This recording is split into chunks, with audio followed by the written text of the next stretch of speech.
আমাদের একসাথে অনেক পথ হাঁটার বাকি ছিল, আর আমাদের গন্তব্যটাও অনেক দূরের ছিল। আফসোস, মাঝপথে তোমার অন্য কাউকে ভালো লেগে গেল। আমি হতাশার দৃষ্টিতে তোমার দিকে তাকিয়ে রইলাম।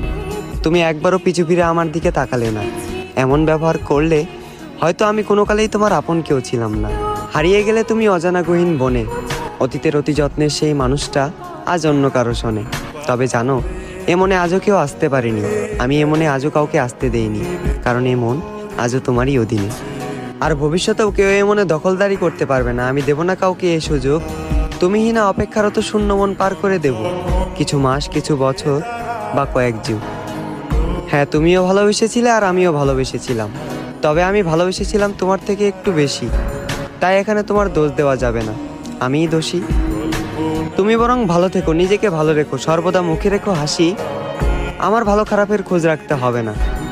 ধরে নাও, তোমার ভালো থাকাতেই এই অদম খুশি।